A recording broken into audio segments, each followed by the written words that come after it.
This is the capital city of Kenya's coastal region, a place men fondly call Mombasa Raha for its beauty, warm and vibrant culture.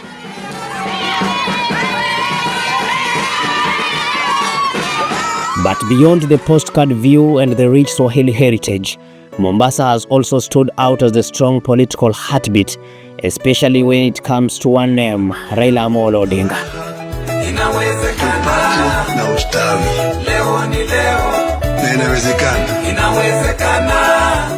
Since he first vied for presidency in 1997, Raila has constantly enjoyed overwhelming support from this region. In fact, in the last 3 general elections alone, Mombasa voters has been backing him with a margin of over 65%, peaking at nearly 7% in 2013 and 68% in 2022, according to the official IEBC results.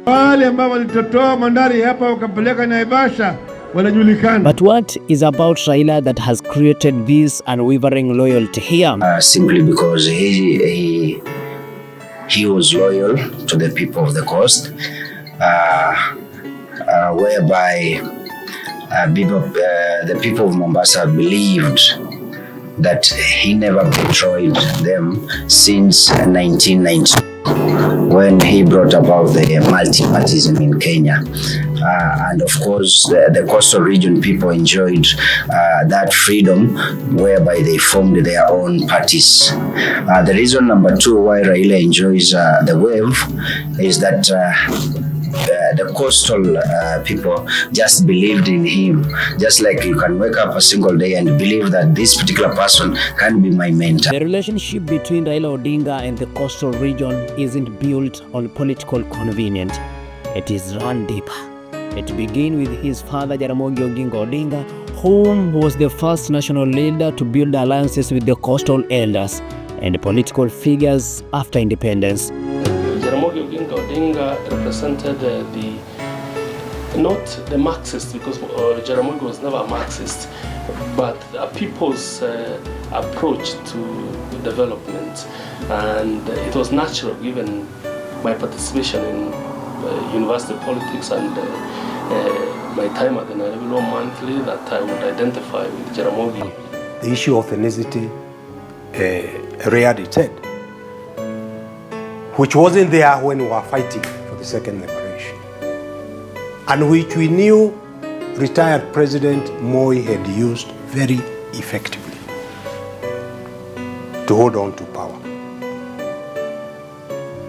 Mwai Kibaki, who never participated in the second liberation, soon as Section 2A was repealed, he forgot about the Mugumo tree and the razor blade and formed his own party. Okay? Then, my dear friend Matiba, who we had agreed, let's leave it to Jaramogi because of his contribution. Serious students of that period of Kenyan history will definitely see the government hand. That was the only way that Kenya was going to come back, and they zoned the country into areas along which they would vote. The legacy of connection will later be inherited and expanded by Raila Amolo Odinga himself. Over the years, Raila became known not just as a politician, but a figure who openly engaged with marginalized communities. And for the coast, the region that has often felt overlooked, that mattered. Msipige kura kwa baba peke yake. Nataka mpaka mpatie mimi wanajeshi. Nyinyi watu wa Bangla mnataka shamba yenu na mahali mnakaa ilindwe, ndivyo msifurushwe tena. Basi sisi sote tupigie rais mtarajiwa ambaye ni Raila Odinga. Mimi nataka tushinde yule jamaa na 70% na kitu. 75%. Hii itafanyika tu ikiwa kama hapa Jomvu turnout itakuwa 100%. Jomvu na Likoni na kila mahali. Whether on the floor of parliament or campaign platform, Raila has spoken about the unique challenges facing this region: historical land injustice, economic inclusion, and underdevelopment. What we receive is a far cry from what we should be having, but they represent a very drastic departure from what used to be. The Commission for Revenue Allocation also came with the new constitution against the background of a past skewed allocation of natural resources. Since 2010, the commission that was established to make recommendations concerning the basis for the equitable sharing of revenue raised by the national government between the national and county governments among the county governments has managed to do so without accusations of political bias. I believe that without the diligent work of the CRA, devolution would have become the single most divisive development in modern Kenya. The coast, it is not just a place, it's a culture rooted in centuries of Swahili tradition, Islamic faith and maritime trade. Raila Odinga political philosophy has long recognized this identity, not just in speeches, but in policy. You know, you go to the ballot, you elect your MCA, elect your MP, women rep, senator, governor, your president. There is zero clarity, however, on how to exercise sovereignty directly to achieve desired results. How do 55 million people exercise direct sovereignty? It's a question for the lawyers. During the constitutional review process, Raila was among the leaders who defeated the inclusion of Kadhi's court in the constitution, respecting the religion's rights of Muslim community. He has worked with imams, community elders and Muslim leaders over the years, not just during the election, but in times of crisis. For many coastal residents, he is seen as the politician who doesn't just tolerate the way of life, but he protects it. It's about respect. In the political, respect can be everything. Wanajeshi wangu katika bunge mishi mnaona hapo, mnaona alivyosoma hapo, wamefanya kazi yao vilivyo katika bunge. Lakini mimi kama kiongozi wa chama, kuna maneno mengi siwezi kusema hapa. Kusemekana Raila anapendelea pande hii au pande hizo. Support is also maintained through strategy, and Raila has mastered the art of building strong local networks.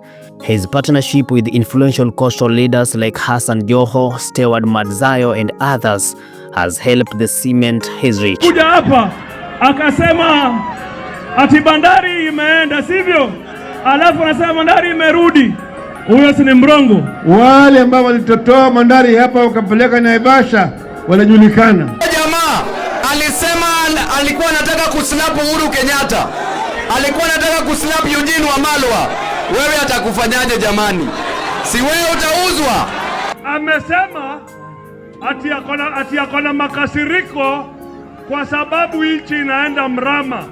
Kama kuna mhusika mkuu ambaye nchi imeenda mbaya chini yake ni William Ruto. These alliances aren't transitional. Many of these leaders came up politically through ODM, Raila's party, and they were given space to grow. In return, they helped to carry his message into the heart of the community. From Pwani Declaration to massive coastal rallies, these moments have created a sense of belonging for the coastal voters. A reminder, they are part of national convictional, not outside of it.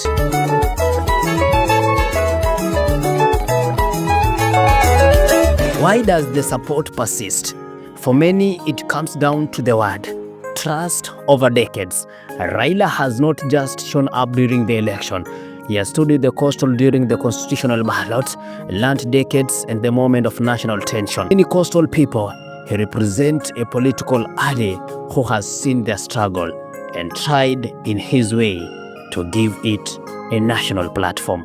In the story of Kenyan politics, the relationship between Raila Odinga and the coastal stand out as they forged not just in politics, but in shared the struggle and mutual respect.